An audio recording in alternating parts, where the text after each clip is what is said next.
Hi, welcome to the garden. I'm sorry I didn't mean to look startled, but Zoom's put this new function on, and when you hit record, there's like a pause and it says recording is in progress. And I'm like, I knew that. So I have this mental problem with dealing with that at the point in time.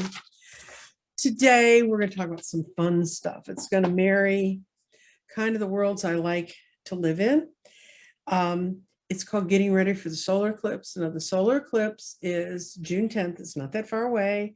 It's in the middle of the night, so you can get up if you're really hardcore and go look. I mean, there's nothing to see because the sun's not up if it's in the middle of the night.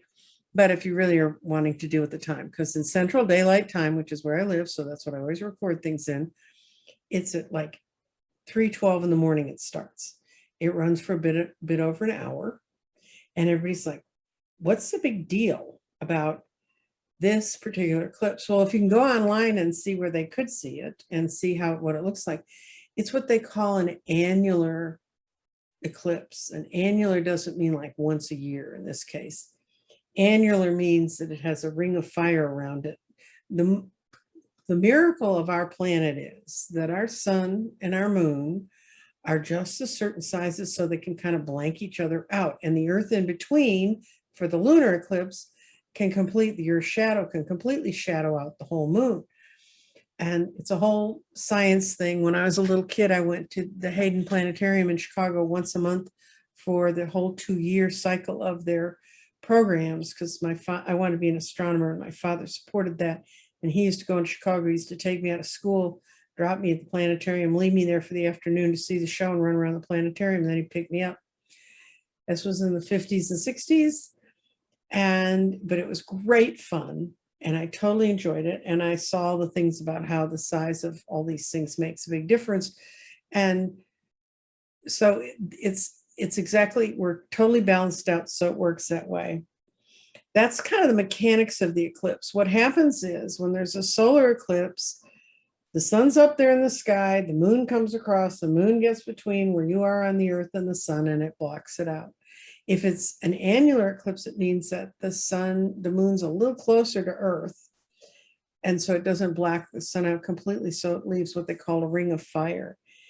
And in astrology, all the way from a long, long, long time ago, historically, they'll always show the pictures of cavemen going out and freaking in the eclipses and stuff. That's not altogether true, but they obviously marked a change. And any of the ancient religions that were based on sun and moon or even planetary worship, they mark these as very important days. It says that there's a change, and they match it to the eclipses. We have what they call eclipse cycles. You'll have a lunar eclipse and a solar eclipse, and then you'll have another lunar eclipse and solar eclipse. There's usually 2 a year. And in this case, I will burden you with the fact that when I find my little stack of cards, that this eclipse is happening in the North Node, and these cards are from Moonology. I'm going to use a lot of cards, a lot of graphics today, so I'm going to have all of them for you. And you see how the sun and moon are meeting in the middle of that little funky horseshoe-looking thing is a node, if you look at an astrologic chart. And when things happen in the North Node, and this is whether it's your own planet's passing or something as big as an eclipse, it says step out of your comfort zone. And that's what this eclipse is about. The eclipse we had in December of 2020 was a very dark place. It was in the south node. The south node is old things that have happened to you before. And it was, in reading up on this with several astrologers who I kind of trust, they said it's as if we're moving from the darkness of the 2020s out of that dark tunnel. And this eclipse is pulling us into the light. So what happens? So lunar eclipses, the energy of them, and if you've been feeling edgy and feeling on the, like, why isn't this happening fast enough, or feeling as if, everything's dragging its butt, or just feeling out of it, like you can't quite sink in with things, that's the eclipse coming. And it's telling you to get ready ready, ready, ready, because the next 6 months, which is until the next eclipse cycle, is going to be working towards moving and work and money and developing new ways to do things and prosperity and abundance. And if you're unsure about your directions, this time coming up to the eclipse and the night of the eclipse is a good time to meditate, say, okay, if I could go anywhere, where would I go? How would I move things? Where would I want them to go? It's a really important time to do that. It's a time to put some thought in it. And when you write out a list of intentions, and I'm sure you're going to hear from some people about writing out lists of intentions, I always tell people when I tell them to write out their list of intentions that don't cheat yourself. Sometimes we think of only things we can see as a possibility. And I know I was guilty of this for a long time. I would just put the things that seemed most accessible because I didn't want to stretch my luck. Well, this is a time when luck is pouring off the universe onto you. So if you can't stretch your own luck, then you put at the bottom of your list, this or something better. And let the universe decide some things that might be better for you that you might not have thought of. Now, this is the Moonology deck. New moon eclipse, okay? It says expect powerful change, and that's the theory of this. And because the new moon itself means a new start is coming. If you, I'm like I said, I'm going to list these cards. These cards are really good to learn shorthand and keywords around lunar cycles.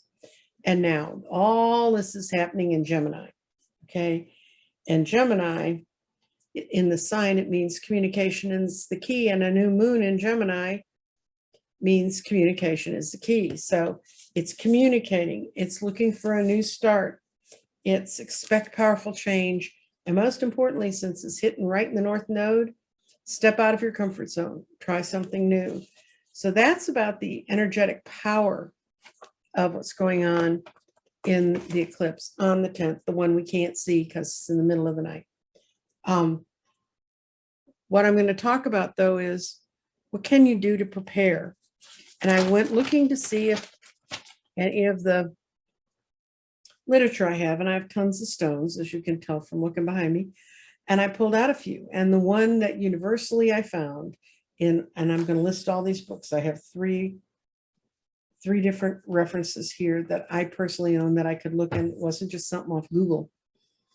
Is the stone that you can work with during this is called citrine. Now, your citrine doesn't have to look like my citrine, but this is real citrine. This is from Africa, and I will explain to you about citrine. Citrine was, in the Middle Ages, called the merchant stone. And this was one of the first crystals I ever had at my table because I had it there because it draws money to you. So if I'm sitting at a table reading for people, I want to have people to read for, so I would use this stone. And this stone, people would come and they go, what is that stone? It's so pretty. So it worked, whether that's how it's supposed to work or not. But every merchant in the Middle Ages would have the small citrine with them in their pockets and things that they would keep with them. What is citrine? Citrine is basically, it's a kind of quartz. So is amethyst, or most of them. Most of the shiny stones that kind of look like quartz but have color, they're just quartz with a kind of twist. And citrine, it's in, if you look at this book, and this is a thing I use frequently, it's called Crystal Reading Cards. This is a crystal reading card for citrine, and it means abundance. And it says, the wonderful planet we're made up is 8.5% quartz crystal. And that's being naturally blessed with clear quartz. But there's also powerful quartz crystals that have colors that amplify their energy. Now, what does it mean when you run into citrine? Citrine amplifies, stores, transmutes, transcends, and retains energy, moves light and energy into and out of our body, and it clears and cleanses our energy fields. Really important thing to do. Enhances and amplifies intentions, amplifies and deepens the love and wisdom from the universe, allows a deep sense of clarity about your own life. Well, if you're moving into a 6-month cycle where the universe is handing you all this stuff saying, this is a great point for change. You can move ahead. That's a stone I want to hold on to. So if you can find some citrine, you can hold on to the citrine, and you can program that citrine. And then in some of the books I read about it, it said program the citrine. And the way you do that is you hold it. And I'm right-handed, so my left hand is my receptive hand. My right hand is my doing hand. I cover my left hand with my right hand, hold a crystal in it, and I've begun thinking about the changes and the rapid changes I want to see in the next 6 months. And it really does tend to cluster around money, but only money, not money for money's sake. Money that comes from the things that bring you joy. That's where the gem in all this stuff is. So you can hold it like that. So that's how I can program it. Citrine, the chakra that all citrine works with, and I'll explain that. If it's a natural citrine, it works with the root, the sacral, and the solar plexus. You say, what if it's not natural? How do I know? I mean, how would you make something not be natural citrine? Well, this is also was sold to me as a citrine, and it is a citrine, but this is what they call common citrine. Common citrine takes a piece of amethyst like this, heat treats it, and when you heat treat it, it comes out like this. And that's exactly how Mother Nature makes citrine from amethyst crystals. They're all kind of in the shafts or whatever's going on down there. I have not been to a volcano recently, so I don't know. But a higher temperature will take the same minerals and the same content and make it appear yellow in a citrine. It would be, if it wasn't yellow, it would be purpley like this amethyst. So people will take amethyst geodes and superheat them in an oven and sell it as citrine. Now, the way stone merchants kind of explain this is there's natural citrine, which is a much more golden color like that. And sometimes they'll time it right in the oven, and this will come out a more golden color. This one happened to come out the color of a beer bottle. But so that's how they do it. Now, this is also a piece of citrine, and it's really hard to see it because it is so, especially in these cameras, it is so subtle and so yellow. I mean, it's just a pale, pale, pale lemon yellow. And so you say, and I really think the key to citrine and dealing with it as a crystal, or dealing as a crystal as a force to help you focus your own energy, is to think about the color citrine is. Citrine is gold or lemony yellow. It comes from, if you speak French, you know that their word for lemon is citron, and that's where citrine got its name from. So if you can find a stone that kind of has that sort of yellowy, goldy hue, if you have a stone that has that, and I have a couple here to show you that I have. This is honey calcite. And if I didn't have a citrine sitting around and I wanted to manifest in power around the color yellow and gold, I'd have no problem working with this stone. I think a lot of times what happens with the stones and the minerals is the color that's in them. I also would not, and this is not an homage to Andrea because she loves this stone, but there's Bumblebee Jasper. And there's some yellows and that clear enough yellow, and there's some wonderful oranges that show up in Bumblebee Jasper. And that's a pretty easy, if you go into a normal mineral store, they'll usually have some kind of Bumblebee Jasper sitting around. If I didn't have Bumblebee Jasper, I would remember that. And this is an amethyst. It's a very pale one. If I just heated this up, I could turn it into citrine. So I think the vibes are still there. I would use a piece of amethyst that I had. This is part of an amethyst geode.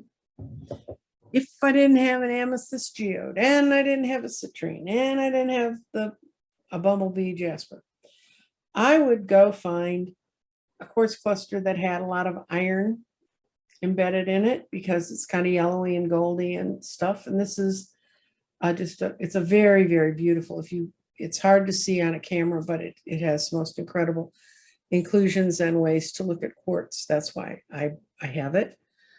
I'd think about using that as a quartz, but then, my fallback Always, always, always has been.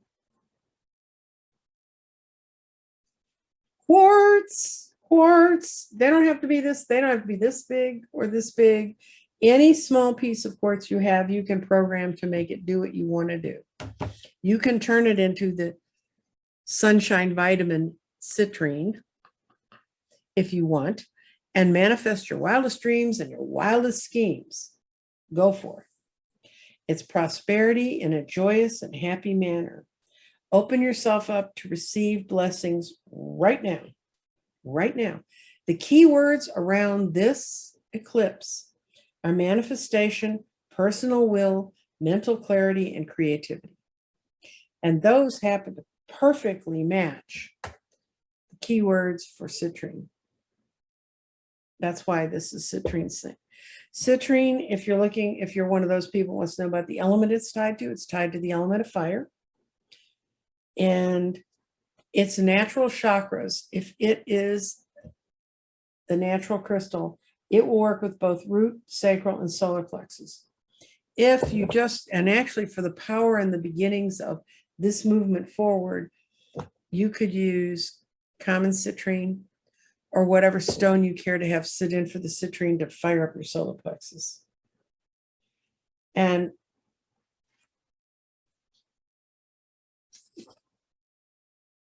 okay, this is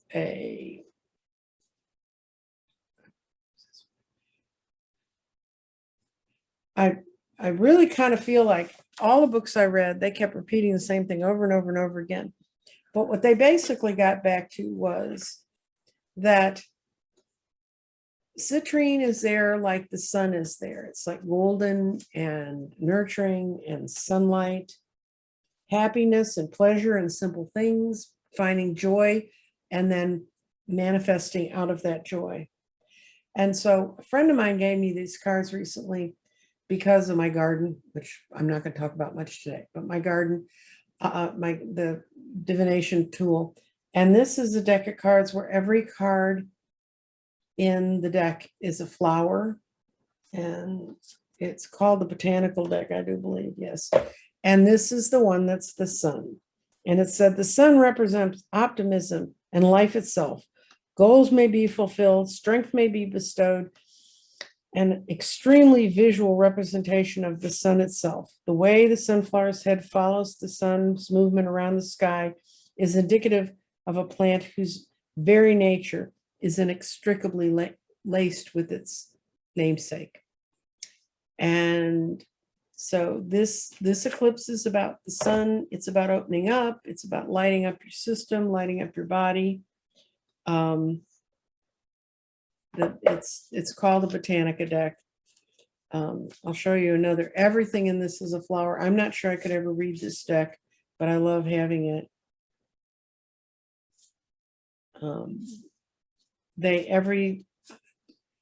This is what the cards look like. This is the king of something. I'm not sure what, but the descriptions of the flowers and the plants that they put to it all make great sense. My particular special card, I think I've said it before, is I have over the years understand that I'm the Queen of Swords in tarot sort of terminology. That sort of fits my character the best. And in this particular Botanica deck, the Queen of Swords is represented by a plant that every single part of it is poisonous. I try to not take those kind of summaries of the Queen of Swords personally, but yeah, it kind of hurts.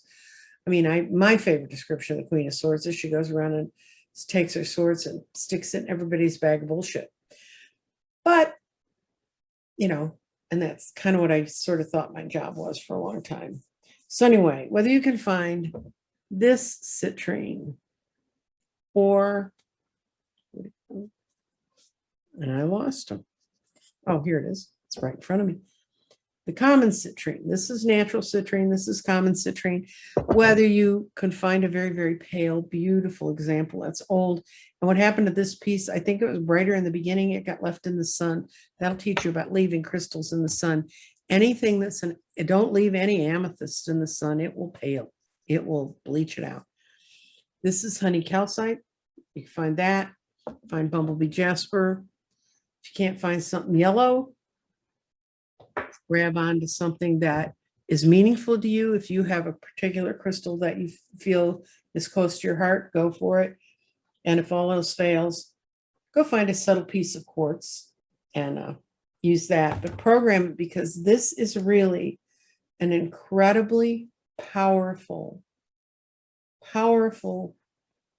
point in our lives for change. It's at the entrance of so much stuff. It's like we're coming out of a cave. And I think everybody feels that way within the US, being able to come out of COVID and start to go out of your house. And even those of us who know, I had my COVID shot 6 months ago, but I still don't feel all that comfortable going out, at times, even though everybody's masked and everybody's doing all the stuff they're supposed to do. It's like, but I was in that dark tunnel and I'm not sure. And maybe this isn't the real light. I mean, open your heart up with your intentions. Write on your intentions list. Intentions list should always be positive statements. It can be anything you want to be positive about. It can be about the most wonderful partner you could ever have for support in your life. It could be about any issue under the sun. When I ask people what's most important, what do you want to hear about the most, I'm constantly amazed at the breadth and depth of reasons people can do it. But do that, write it out. I was trained, or I was taught by people who began teaching me how to manifest, to do all this stuff within 12 hours of the eclipse. That would mean from like late on the 9th to about mid-morning on the 10th. I've also had people tell me that you could do it within 24 hours of it. Now, if you see this video on the 12th of June, first of all, I want to know where you've been. I mean, why weren't you here? But if you miss this video, you can tie into that energy, because that energy is there for 6 months. And if you do it that way, then do find some sort of stone, some sort of thing. It can be a piece of wood, because in feng shui, wood is one of the 5 elements that they have. We have earth, wind, air, fire. There's a 5th element in feng shui, wood. So if you have a little wooden thing, it's easier for you to carry around in your pocket or carry in your purse or carry with you, or just have next to your chair where you sit all day. Empower it to remind you, to focus you. It's not so much to remind you as to keep you focused on your intentions. And with that, I will close this meeting with a thought. I have changed my reading schedule up a little bit. I still do tarot readings, but I now do tarot and garden readings together. And because I'm now practiced enough that I think I can do that, and I know that it works. I'm going to be doing an interesting show with Danny Shea, Bathrobe Danny, at Bathrobe Tarot at the end of the week. And I would like you to come see that. It's about another very important part of planning your life. And I'm going to try and do some more shows daily. I have a little more time right now. I'm really close to 2,000 members. So if you like my stuff and you want to share it with friends and say, hey, maybe you'd like to come over and see this channel. When I get to 2,000 members, I'm going to have a drawing for a grid. And it will be the real deal with a grid. You have a reading, we choose the stones, I make the grid for you and mail it to you. And it's a gift from me to the universe for providing me with 2,000 members. So hustle your friends and get them to join.